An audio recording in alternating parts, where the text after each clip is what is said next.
return the favor. I was involved in her story about finding an experience with Jesus some while later. We helped each other. Most people find, again, we're so relational, that other people are pretty important in the most important things in life. We help each other out. And that's kind of how we find meaning, that we're invited to be in on the searching and the rescuing. Let's talk about how this fits in with big themes we see in Jesus' life and teaching, the search and rescue mission idea.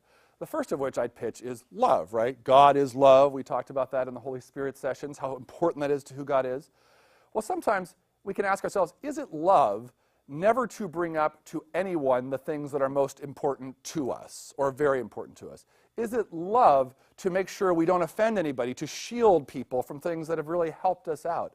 Sometimes it doesn't seem to it doesn't kind of sit right. We don't want to force anything on anybody. On the other hand, it doesn't seem loving just to shut up and keep everything to ourselves. Or joy. We tend to talk about things we're the most jazzed about, don't we? So there's a TV show on right now that many people are excited about that's having a big finale. And I've got so many people knowing I like this TV show coming up to me and saying, oh, have you seen the latest episode? And I haven't. If you know what show I'm talking about, I have not seen the latest episode. We're watching it on Hulu. We're a little behind. Do not tell me.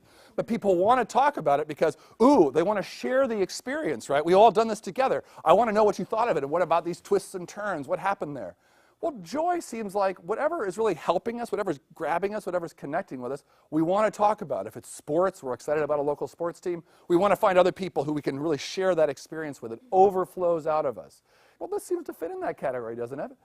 Or faith. So in the very first session here, we talked about a distinction between good faith and bad faith. And we mentioned that good faith is communal. Good faith is not saying, I know something and I don't need to talk to anybody because I figured it out. Whatever you have to say doesn't matter to me at all. Good faith involves some give and take. Or thirdly, there's fulfillment. That's a big theme of what Jesus talks about. How to get a life that's going to satisfy you, that's going to feel good, that you're going to be happy to have lived. Well, what if there's this big cosmic war going on, which seems to be some of the implications behind the things we talked about several sessions ago in the session on evil, is that as we find how to navigate our way into this bigger thing that's happening, suddenly we find out who we are. And all these great quest movies, and we'll be talking about those in the next session, seem to involve a hero who's working their way through incredible difficulty and danger to help people get the goods, the elixir, the thing that's going to save the city or whatever else. Well, this sort of gives us a little taste of how to have our own role in that.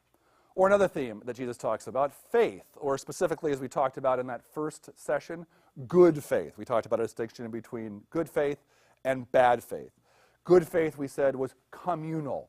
It dialogued with people. It didn't just monologue and lecture people where only I know something and you don't know anything. It's in a community. Well, if good faith involves give and take, then somehow this sort of searching and rescuing and talking and just being in relationship with people around faith seems like a pretty important part of the puzzle for most people. We aren't going to be satisfied if we just have to shut up about it and make sure we don't step on any toes. It usually doesn't go well. Now, all that said, most of us in our hearts still have a few objections to trying to involve other people in this journey of faith that we seem to be on. Some are just some words that really bring up bad connotations, like evangelizing, or even worse, proselytizing. It feels like it's a hostile action that somebody does to somebody else that the other person doesn't want done, and which of us would want to do that? There's an analogy that has been suggested to me that helps me as I think about this. And it's the analogy of, what if one of you, goodness gracious, looked at me and said, Dave, the suit jackets really look spiffy, but can I suggest a low-carb diet for you? I've been on the low-carb diet, and it's just great. You're going to love it. And I notice you are kind of a red meat sort of guy. That's cool, but there's cancer stuff involved with that. And, let's just say appearance, I won't say any more, could be helped, by the low-carb diet. And can I tell you why I like the low-carb diet and what I think the benefits are of it? Well, on the one hand, if this is a good friend and they want to tell me why they love a low-carb diet and they're just enthused and they want to tell me, that's fine. Sure, whatever works for you. I'd love to hear about your low-carb diet. But what if my friend didn't drop it? And so what if they came back and said, Dave, I just couldn't help but noticing a burger. Was that a half-eaten burger over there? So you're not like eating a burger still, are you, after I talked to you about the low-carb diet? Well, I can feel like, yeah, I'm not on the low-carb diet.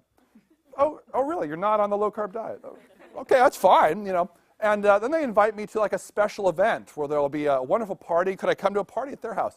And I go to the party and I discover it's a sales pitch for Low Carb Diets Are Us.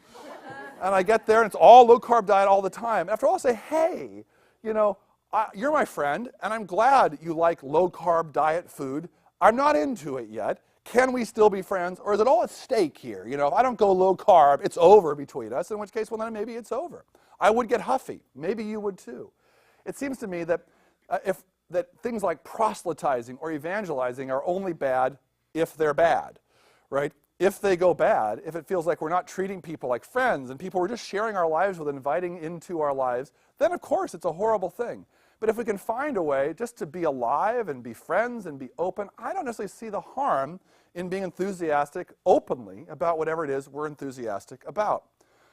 So all that said, let me offer a few thoughts about ways that you can involve other people in your faith journey if it's something that you're feeling is an important thing for you to do, which I hope it is. I think it's an important part of life. The first thought is to keep in mind that you also are in need of a doctor.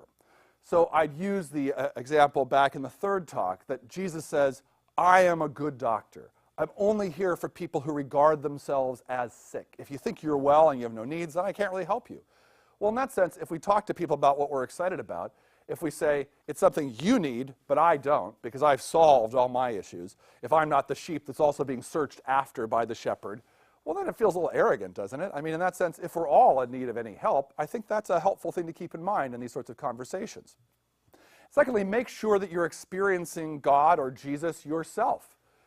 It's kind of tough to talk about something that we aren't actually experiencing. And as I've talked sometimes to people who've grown up in churches that really encourage, quote, sharing faith or evangelizing, that's sometimes the dilemma, is people feel like it's their obligation to sort of sell God or sell Jesus to someone else, whether or not the person doing the selling really is experiencing much good themselves or not.